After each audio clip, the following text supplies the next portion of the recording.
Então, pessoal, novamente aí, boa noite, né, a todas e a todos, né, uma grata satisfação revê-los, certo? Dizer para vocês que nós estamos hoje, como já tinha dito, finalizando o nosso conteúdo programático, eu fico feliz com isso. Dizer mais uma vez, além das aulas que nós gravamos todos os dias de nossos encontros, e nós não nos ausentamos nenhum deles, estivemos presentes em todos os encontros, certo? Além dessas aulas, estão lá as aulas do semestre anterior. Então, logicamente, se eu estava gravando e entrou alguém e dei bom dia, boa tarde, boa noite, logicamente que está o nome da pessoa do semestre passado, lógico. Mas a essência, o conteúdo, está lá, certo?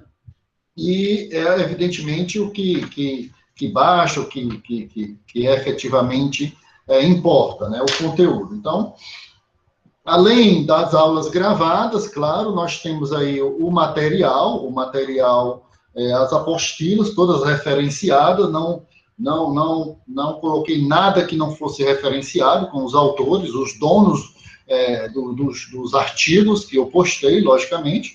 Alguns textos eu joguei no Word, mas eu coloquei a referência, então é bem tranquilo isso aí, certo? Apenas fazendo um retrospecto de forma bem rápida, nós estamos discutindo o planejamento tributário, como sendo, evidentemente, uma estratégia de gestão da empresa, da organização, para a redução tributária, para diminuir a carga tributária da organização, certo? Nós estamos, evidentemente, na parte final, depois de toda uma discussão, desde a hipótese de incidência do tributo, ou seja, o seu contexto. Boa noite, caro colega, que entrou.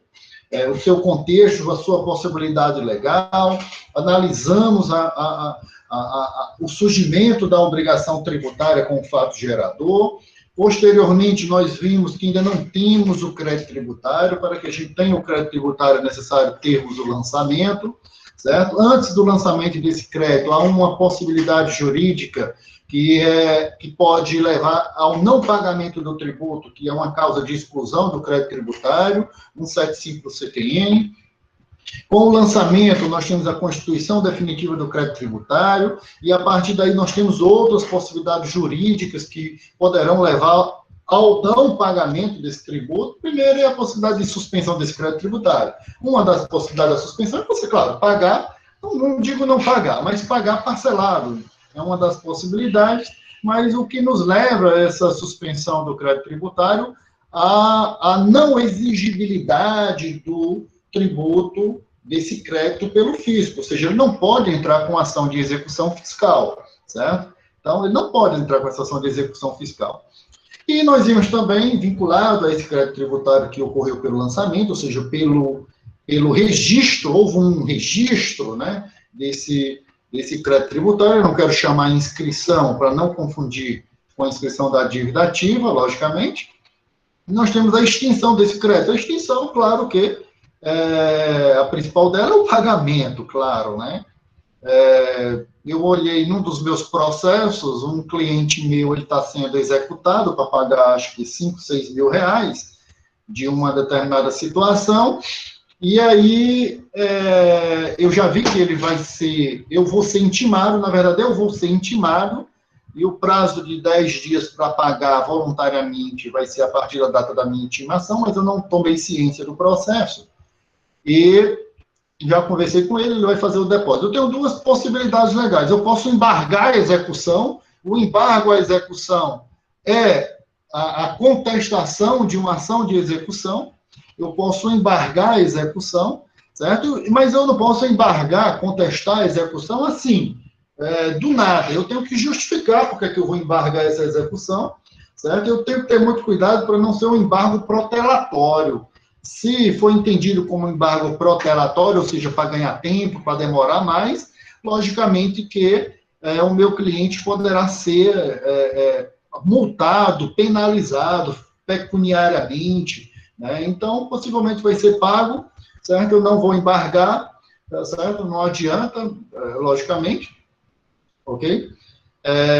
E embargo à execução, aí seria uma certa contestação, ação de execução fiscal. Vimos também as ações criminais, certo? As particularidades que o fisco, o objetivo do fisco é receber a pecúnia, logicamente, tá? Então, há situações que ele poderá efetivamente não ir para a cadeia, não tem uma penalidade criminal, né? Haverá a não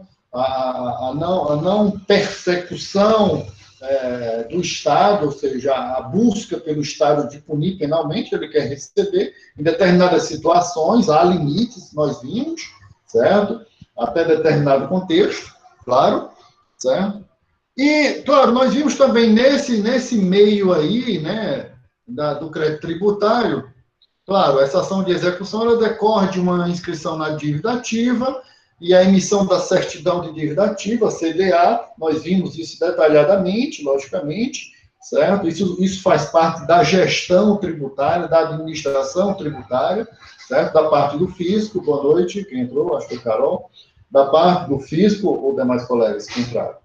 Então, faz parte da gestão.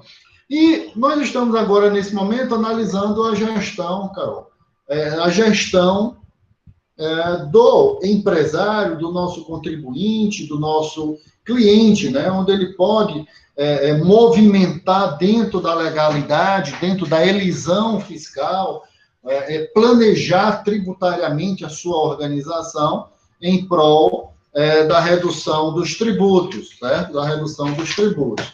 Nós vimos na aula anterior, certo, todo um contexto voltado para o planejamento tributário, claro, logicamente, onde nós vimos, claro, basicamente, quando a gente discutiu o ICMS, que também se aplica ao IPI e ao ISS, e aí, pessoal, nós sabemos, e aí eu não vou perguntar para vocês, sabe que o ICMS ele é do Estado, o IPI é da União, certo? E o ISS é do município, logicamente. Olha só que abrangência fantástica aí, né? Nós sabemos que o IPI, quando a gente analisou, dentro do constitucionalmente, né, ele vem regular, nas limitações ao poder de tributar, ele vem regulamentar, logicamente, a balança comercial, uma exceção ao princípio da anterioridade, etc. Mas não foram outros contextos. Então, nós vimos na aula anterior alguns aspectos voltados para estes, certo? Estes tributos, ok? Onde nós analisamos e precisamos analisar para que você faça um planejamento tributário excepcional. Deixa eu me dar uma... Ok, voltar aqui para ficar bacaninha, vou pegar azul. E aí, esse é o meu quadro. Nós temos que ver quem seria o contribuinte, logicamente, né? O que está vinculado a ele? Qual seria o fato gerador, né? Para você fazer uma planilhazinha, logicamente, voltada para você analisar a sua empresa, logicamente, né? Eita, meu Deus do céu. Um amigo meu por lá disse que a minha letra é horrível. Qual seria, então, a base de cálculo, né? Base de cálculo, né? Então, de fundamental importância, a gente entender. Então, conceitualmente, né? O contribuinte desses tributos que eu apresentei aí para vocês, nós sabemos que a pessoa física ou jurídica, claro, né, que por ter uma relação direta com o fato gerador, logicamente, a lei atribui a obrigação de recolher um tributo. Então, logicamente, nós sabemos que o contribuinte seria pessoa física ou jurídica, certo? Dentro desse contexto aí, certo? De forma generalizada, claro, eu estou falando de forma generalizada. Quem seria, então, o que levaria a nós termos a incidência do fato gerador? O fato gerador é um motivo que faz gerar esse tributo, é um momento, é um motivo, a situação, a circunstância que faz gerar esse tributo, essa obrigação tributária. E de forma generalizada, o que seria essa base de cálculo? O que seria essa base de cálculo? São, claro, o conjunto de valores que são utilizados para calcular o tributo.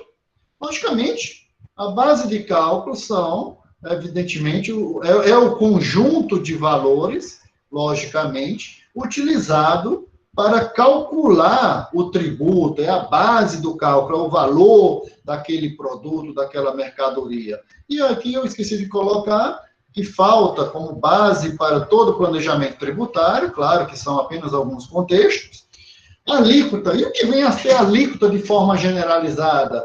São os percentuais aplicados sobre esta base de cálculo. São os percentuais aplicados sobre esta base de cálculo, certo? Resultando, claro, assim, o tributo para o recolhimento. É daí que surge o tributo para recolhimento. Então, nós temos o contribuinte, pessoa jurídica ou pessoa física, temos o fato gerador como sendo o motivo, o momento que faz criar a obrigação tributária, temos o valor, a base de cálculo, como os conjuntos de valores utilizados para calcular o tributo, e a alíquota que vem a ser esse percentual. Logicamente que no planejamento tributário você tem que fazer uma análise conjuntural da empresa, saber, professor, e qual vai ser então, meu doutor, minha doutora, qual é o negócio da empresa? Você tem que ir pelo negócio da empresa, qual é o objetivo empresarial dela. A partir daí você vai saber todos os tributos e vai fazer uma análise pormenorizada de cada um, analisando o contribuinte, o que faz gerar a obrigação, o fato gerador, a base de cálculo e a alíquota. E aí a gente vem para cá, né? Qual seria, então, o contribuinte do ICMS? Quem seria, então, o contribuinte do ICMS? O contribuinte do ICMS, nós vimos, claro, é qualquer pessoa física ou jurídica que venham a realizar operações relativas à circulação de mercadorias ou prestem serviços de transporte ou de comunicação. É da essência da próprio tributo, da sua existência, certo? Qual seria, então, o contribuinte do IPI? Qual seria o contribuinte do IPI? No caso, o contribuinte do IPI é qualquer pessoa jurídica que execute operações de industrialização. Esse qualquer pessoa jurídica que venha realizar atividades na indústria, etc., ele tem que ter o recolhimento do IPI. E quem seria o contribuinte do ISS? Quem seria o contribuinte? É o prestador do serviço. É o prestador do serviço, que nós sabemos que é o imposto municipal. Então, esse é o contribuinte, logicamente, né? E dentro dessa nossa análise, qual seria o fato gerador do ICMS? O que é que faz gerar o ICMS, vincular o sujeito ativo e o sujeito passivo? Claro que o que faz gerar é exatamente a saída da mercadoria do estabelecimento do contribuinte, certo? Ou no início da prestação do serviço de transporte interestadual, intermunicipal e de comunicação. Isso é o que faz gerar o momento da incidência do tributo, logicamente, do ICMS, né? Ou seja, a saída da mercadoria é o momento, certo? Que faz gerar, é o fato gerador do ICMS, sai do estabelecimento, ou nas outras abrangências do conceito do ICMS, a prestação do serviço de transporte interestadual, intermunicipal e de comunicação também é o fato gerador do ICMS, né? E qual seria, então, o fato gerador do IPI? Qual é o momento que faz surgir exatamente esse vínculo entre o sujeito ativo, que é o fisco, e o sujeito passivo, que é o contribuinte? É exatamente no momento da saída do produto industrializado, do estabelecimento industrial, pessoal, ou estabelecimento equiparado à indústria. Esse é o momento que faz gerar, evidentemente, o IPI. E aí, qual é o fato que faz gerar o ISS, o fato gerador, certo? É logicamente que é quando ocorre a prestação dos serviços, né, por empresas ou profissionais autônomos com ou sem estabelecimento fixo. Isto é de fundamental importância. O prestador de serviço, advocacia, contabilidade, prestam serviços, pessoal. Então, o momento da prestação de serviço, então, faz gerar o imposto sobre serviços, né? E aí, nós partimos, qual é a base que vai fazer calcular o tributo, né? Qual é esse conjunto de valores que vai ser utilizado para o cálculo do tributo? E, claro, quanto ao ICMS, para o estabelecimento de comercialização e industrialização, certo? Compete à base de cálculo o valor do produto. É o valor do produto, certo? Claro que mais as despesas acessórias, frete e seguro também são incluídos aí nesse valor do tributo, nessa base de cálculo para o ICMS. Importantíssimo isso aí. E qual seria, então, a base de cálculo, o valor do IPI, certo? É também o valor do produto. A base de cálculo do IPI é o valor do produto, mais, ou seja, acrescido do valor do frete e das demais despesas acessórias. Esta é a base de cálculo, certo? Logicamente que o fisco quer abocanhar um maior valor aí, por isso que a base de cálculo ela é acrescida do frete e das demais despesas acessórias. E a base de cálculo, logicamente, do ISS, claro que é o valor do serviço prestado. E a alíquota vai depender, evidentemente, de cada, evidentemente, ente da federação, da estipulação pelos seus normativos legais, certo? Dos estados da federação. Então, são os percentuais que serão aplicados sobre esta base de cálculo, certo? E isso é de fundamental importância, essa nossa compreensão, porque possibilita termos aí as bases para fazermos um planejamento tributário efetivo, propriamente dito. Então, logicamente que um planejamento tributário, ele buscará, claro, você faz uma planilha e aí vai fazendo essa investigação, qual o estado ou município que tem uma tributação menor, certo? E aí você pode fazer essa movimentação empresarial até da sede da empresa para que tenham uma redução da carga tributária. Então, de fundamental importância nós termos esta análise para a nossa compreensão, certo? E aí a gente partiu, nós discutimos em determinados... Peraí, deixa eu só descer aqui um pouquinho. Sobre o nosso conteúdo, a gente viu outros contextos, logicamente, voltados para isso, certo? E a gente chega aí nessa possibilidade do planejamento tributário no mercado financeiro. Olha só que coisa interessante. Então, é possível nós termos um planejamento tributário voltado para o mercado financeiro e nessa primeira discussão é sobre a tributação de aplicações de renda fixa, certo? Variáveis, opções e fundos de investimento, né? E o que seria, então, a tributação da renda fixa? Então, pessoal, a tributação da renda fixa é entendido como o imposto que é cobrado pelo governo para as aplicações da renda fixa, né? E aí a gente vê isso muito nos bancos, né, fundos de investimentos, aplicações de mercado financeiro, bolsa de valores, certo? É calculado, logicamente, de forma individual, a cada aplicação, certo? E ele vai incidir sobre o lucro financeiro da aplicação. Então, quem tem...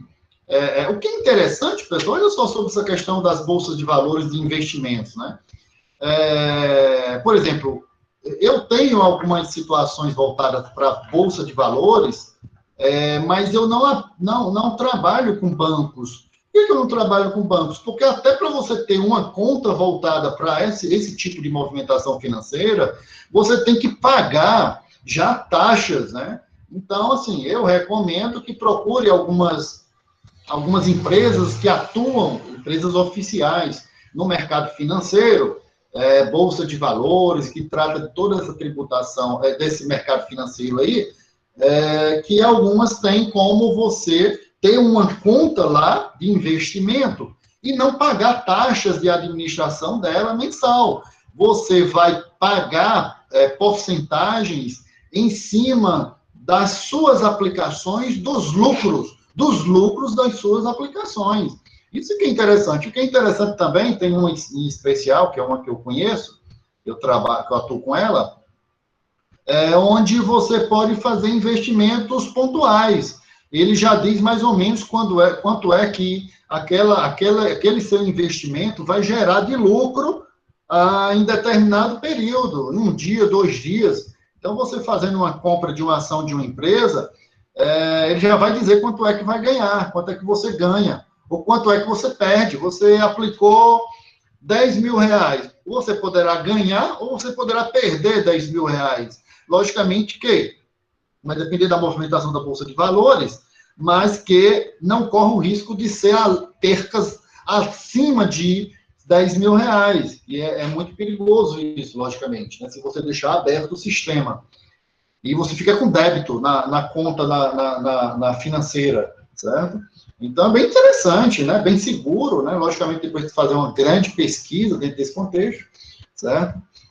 E sobre essa questão da renda fixa, dos fundos de investimento, pessoal, nós temos basicamente 2 categorias de impostos que vão incidir sobre esses investimentos financeiros. Um logicamente, sobre a renda fixa, logicamente. O IOF, claro, vocês sabem, o Imposto sobre Operações Financeiras, e o Imposto de Renda, logicamente, né? São tributos federais, que nós sabemos, né? Então, o IOF, ele penaliza investimentos de curto prazo, certo? Que vencem ou são resgatados antes de 30 dias corridos, como esses que eu falei para vocês, dessa aplicação imediata, como exemplo que eu falei agora há pouco, de um investimento que nós fazemos, né? Então, quanto menos dias o dinheiro tiver ficado aplicado, logicamente, maior será a alíquota do imposto de renda. Olha só que coisa interessante, né? Então, é um detalhe extremamente importante para essas aplicações rápidas, né? E o imposto de renda, que incide sobre a renda fixa, que é calculado em cima do lucro obtido pelo investimento financeiro, logicamente, certo?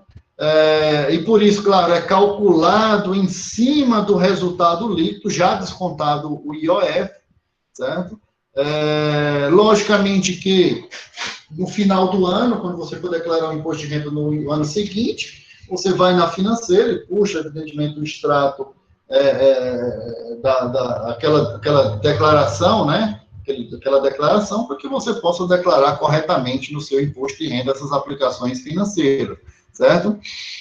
Esse tipo de tributação busca incentivar, logicamente, investimento a longo prazo, porque, logicamente, que esses de curto prazo vai haver uma incidência maior de tributação, né? Isso é muito importante, né? Então, quanto maior o tempo de investimento, menor serão as alíquotas desses impostos sobre essa renda fixa, né? Por isso que os lucros acabam sendo maiores quando você vai tratar de renda fixa, certo? Então, de fundamental importância essa discussão dentro desse contexto, né? Quando a gente vem, pessoal, para as debêntures de participação, e o que seriam debêntures de participação? Né? O que vem a ser, deixa eu mudar aqui a corzinha aqui da nossa. E o que vem a ser debêntures de participação, pessoal? Então, debêntures, pessoal, é um título de dívida de empresa, tá? Que oferece direito de crédito ao investidor. Opa, tem alguém entrando aqui, só um minutinho. Alguém quer participar, Raniele. Boa noite, Raniel, seja bem-vindo. Então, pessoal, estamos falando aí sobre as debêntures de participação. E o que seriam debêntures de participação, né? Então, debênture é um título de dívida de empresas que vem oferecer direito de crédito ao investidor. Então, ele oferece um crédito ao investidor para que ele, logicamente, possa investir nessa empresa, certo? É remunerado por meio de juros pré-fixados, certo? Ou pós-fixados, isso é importante, né? Trata de uma aplicação com rentabilidade superior a muitos investimentos de renda fixa. Então, dentro de participação é interessante no mercado financeiro, né? Porque, logicamente, você está comprando, é como se você estivesse comprando uma parte da empresa, certo? Dentro desse contexto, né? Então, é um crédito que você tem como investidor, logicamente, a juros já pré-fixados, né? Então, muito importante, né? Então, por meio, claro, de um título como esse título de debênture de participação, você empresta dinheiro para a empresa. Olha que coisa interessante, você empresta dinheiro para a empresa. Então, essas são as chamadas debêntures de participação, onde, evidentemente, terão as devidas alíquotas. É um investimento interessante, é algo a se analisar, a se aprofundar, logicamente, para uma proposição, logicamente, tem toda uma segurança no mercado financeiro sobre isso, logicamente, né? Isso garante que a empresa possua capital, e aí vocês que são da contabilidade que vão saber melhor do que eu, né? Essa questão da entrada, ativo e passivo, vai ter um capital para investir na empresa, na expansão. Logicamente que aí vocês sabem aquela questão do ativo e passivo. Vocês têm, evidentemente, um compromisso com esse investidor, logicamente, de pagar as devidas rentabilidades sobre esse empréstimo que ele foi feito à empresa. Então, de fundamental importância isso aí, certo? Então, são situações, são possibilidades dentro do mercado financeiro importantes para uma análise aprofundada dentro do planejamento tributário, que poderão possibilitar aí rentabilidades para a organização. Então, muito, muito, muito procedente, muito interessante, certo? Como eu até disse na aula passada, né, um colega de vocês do semestre anterior, né, estava exatamente querendo fazer um estágio voltado para o planejamento tributário, onde eu fiz algumas articulações com alguns escritórios de contabilidade, escritórios jurídicos, na verdade, voltados para a parte de planejamento, e aí a gente fez aí o link aí para eles. Né? Voltando aqui para planejamento tributário e essa tributação sobre a renda, a gente analisa aí nesse contexto aí o imposto de renda pessoa física, imposto de renda pessoa jurídica, no que toca a questão das opções dos regimes. Isso aí, logicamente, que vocês sabem já melhor do que eu, logicamente, né? Que as pessoas jurídicas, por opção ou por determinação legal, são tributadas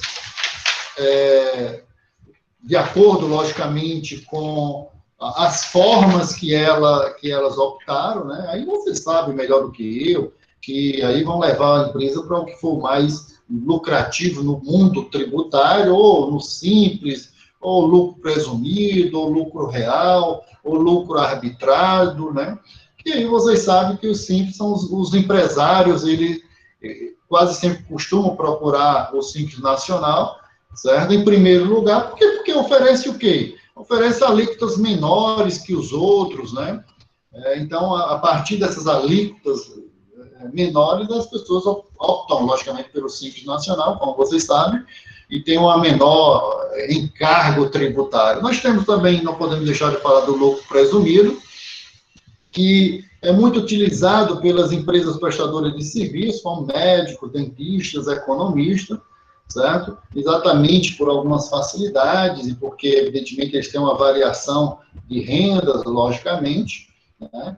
Temos aí, então, o lucro real, onde é um tipo de regime de maior, para as empresas de maior porte, como também vocês já o sabem, né? Então, de fundamental importância, dependendo do porte da empresa, certo?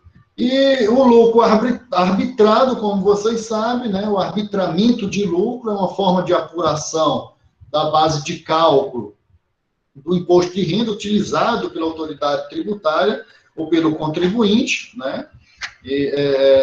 Ou seja, quando o contribuinte optante pelo lucro real não tem o livro diário ou razão, quando deixa de escriturar o livro inventário, então há a questão do lucro arbitrado, que é da parte do fisco, como vocês sabem tranquilamente, né? Então, a opção do regime também é uma forma de planejamento tributário que vai possibilitar uma redução, lógico, desta tributação. Nossa, apareceu aqui uma mensagem estranha. Então, pessoal, nós temos aqui também uma discussão sobre a possibilidade de reorganizações societárias. Então, as reorganizações societárias, ou seja, das sociedades empresariais, poderá levar também, dentro desse planejamento tributário, a possíveis reduções tributárias, certo?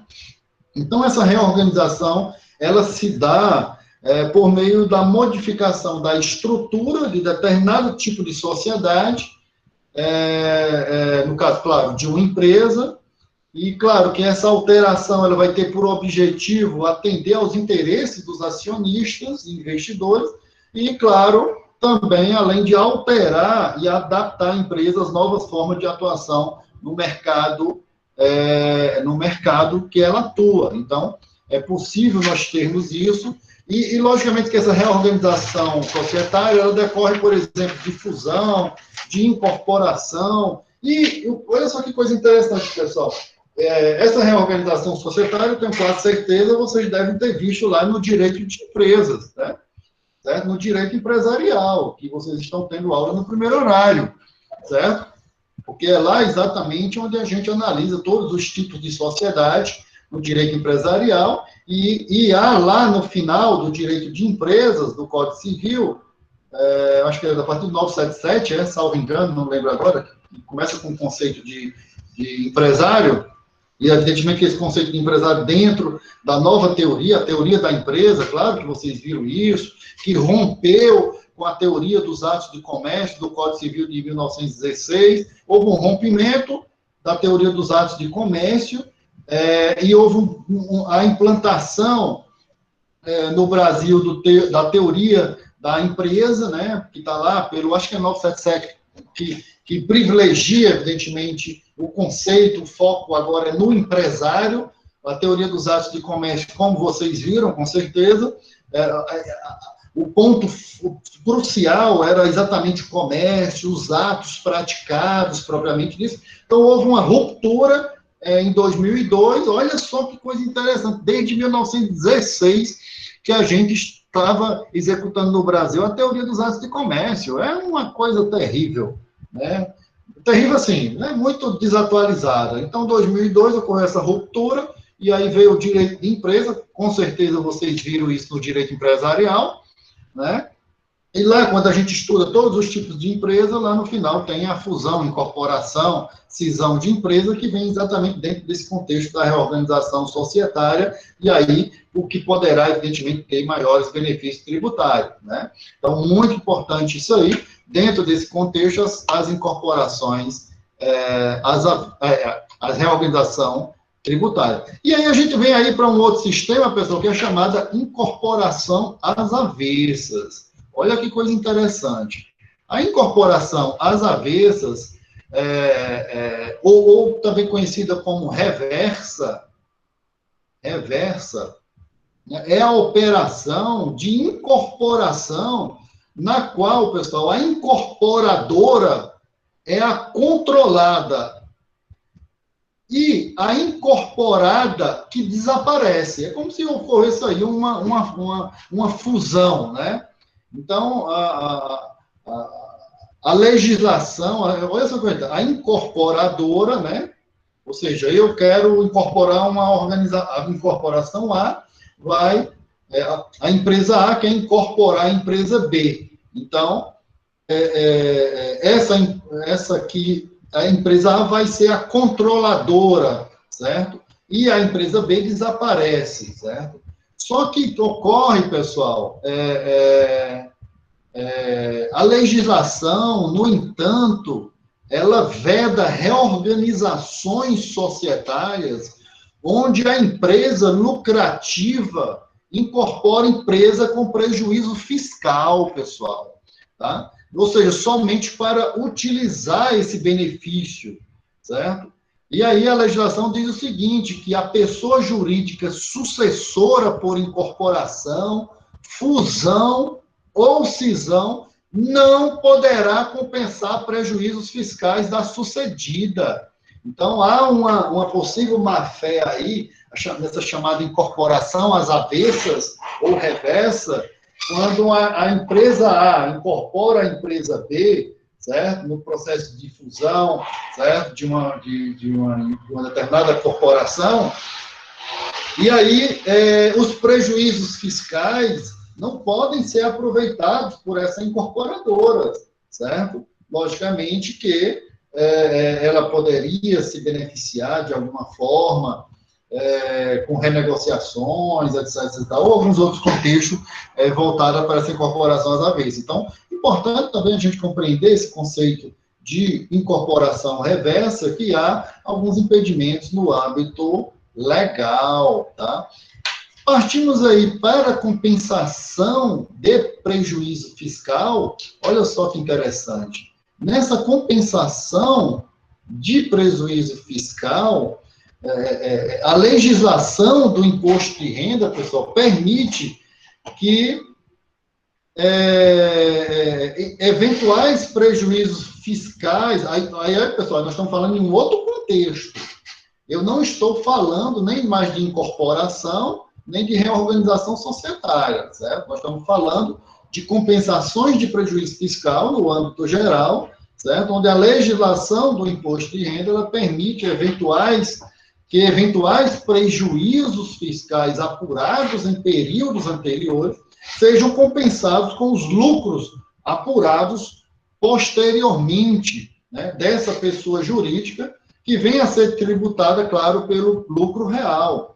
Então, de fundamental importância sobre esse prejuízo fiscal compensável, que, logicamente, é aquele que é apurado no livro das apurações do lucro real, né? Então, não estou falando desse contexto anterior, pelo amor de Deus, não estou falando dessa compensação de prejuízo fiscal nesse contexto da incorporação, certo? Da incorporação às avessas. Não estou falando da impossibilidade legal na incorporação reversa aos avessas de ter essa compensação desse prejuízo fiscal. Não é possível lá. A legislação proíbe, certo? Eu estou falando agora da possibilidade de compensação de prejuízo fiscal no amplo mais geral da empresa no seu normal, na empresa X, no seu dia a dia, que é possível ocorrer essa compensação, né? O prejuízo fiscal compensável, certo? Apurado através do livro de apuração do lucro real, que vocês sabem, logicamente, melhor do que eu, com toda certeza. Temos aí o tratamento do ágio, pessoal. E o que é o ágio? O ágio, claro, é a mais-valia, é uma aquisição tendo em vista expectativa de rentabilidade futura, certo?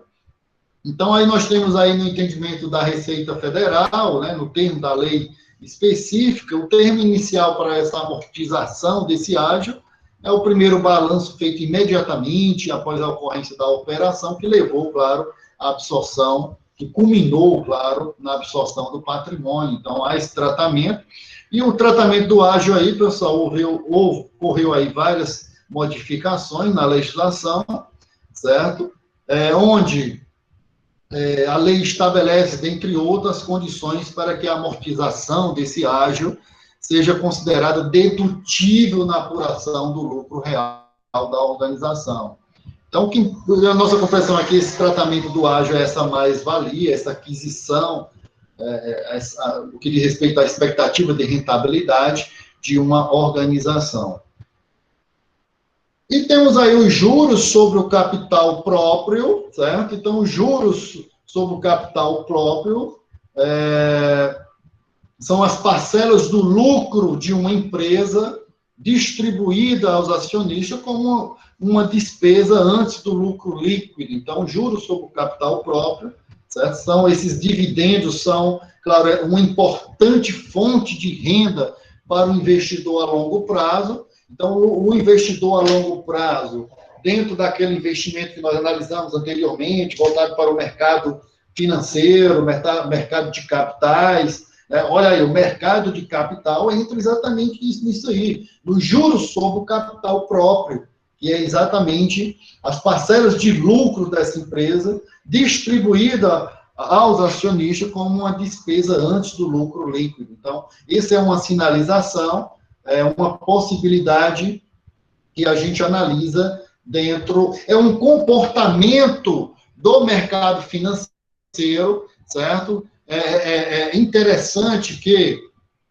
é uma análise voltada para o mercado financeiro que faz com que o investidor ele analise esse comportamento, é o chamado comportamento organizacional, pessoal. Extremamente importante essa análise quanto aos investidores, quanto a essa possibilidade desse comportamento dos gestores da empresa, o comportamento dos gestores da empresa, que está dentro de uma análise comportamental que nós entendemos como sendo...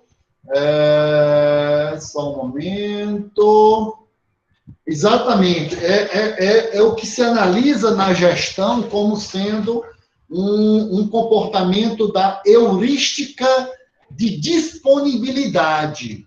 É a chamada heurística de disponibilidade, aprofundando aí esse contexto que nós estamos analisando sobre os juros sobre o capital próprio, certo? Que incita, que leva o investidor no mercado de capitais, entendendo que é um investimento rentável a longo prazo, é estudado dentro desse comportamento organizacional como sendo a heurística de disponibilidade.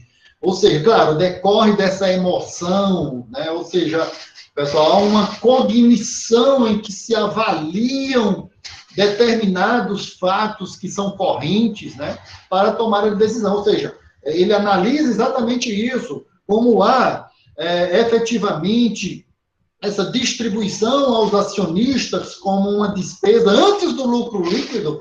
Então, ele analisa para uma tomada de decisão voltada para um investimento a longo prazo no mercado de capitais. Olha uma coisa interessante, né? Ou seja, claro, há uma questão voltada para a emoção, lógico, né? Envolvida nesse contexto, onde se tem por base essas experiências, esses acontecimentos, né? E é muito aplicado isso, essa questão comportamental nos investimentos no mercado financeiro, pessoal. Então, de fundamental importância essa nossa análise, quando a gente analisa esses juros sobre o capital próprio, né? É uma sinalização, logicamente, para se fazer um planejamento tributário até pessoal, empresarial, dentro de uma organização. Então, é muito, muito, muito envolvente, né? Essa discussão, né? E, por último, aí, pessoal, nós temos aí a tributação de coligadas e controladas. É o nosso último assunto, onde nós temos que compreender sobre essa tributação de coligadas ou controladas. Isso aí também, os detalhes empresariais de coligadas e controladas, vocês viram lá no direito de empresa, acho que vocês fizeram até algumas apresentações aí. Coligadas são empresas que estão coligadas com outra, mas há um percentual de ações reduzida, ou seja, não há um controle. Né? Controlado é quando o percentual de ações é maior, então há um controle sobre a outra organização. Isso está lá no Código Civil de 2002, que vocês viram lá no direito de empresa. É interessante a gente discutir aí sobre essa tributação de coligadas e controlada, que em 2003... o Supremo Tribunal Federal, olha só, interessantíssimo, ele decidiu que era inconstitucional a tributação, pessoal, de lucros que venham a ser auferidos, né, que venham a ser ganhos, logicamente, por controladas ou coligadas no exterior. Olha que coisa interessante. Claro, no exterior que não estejam em paraísos fiscais, logicamente, né? E definiu que essa tributação só poderia acontecer depois da tributação dos lucros aos acionistas.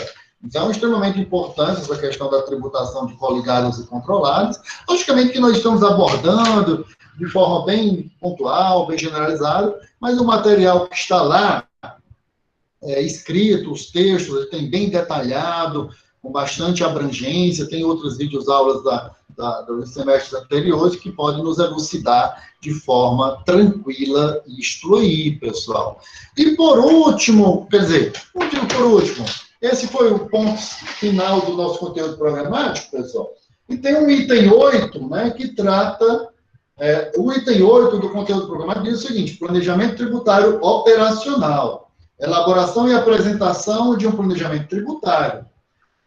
O estudo de caso. E aí, nesse estudo de caso, é exatamente o que eu passei para vocês relativo àquele artigo que vocês vão fazer. Claro, é bem simples, bem elementar, logicamente que a nossa disciplina ela tem um conteúdo programático muito extenso, deveria ser direito tributário 1 e 2, certo?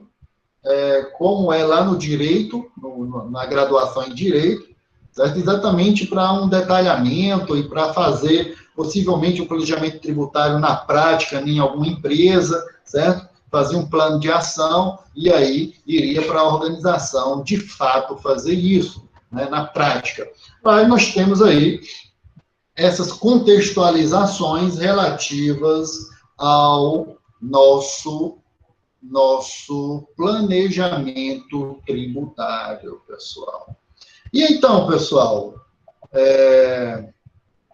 com isto, nós encerramos o nosso conteúdo programático, logicamente. Teremos aí, na etapa, deixa-me só deixar de gravar aqui.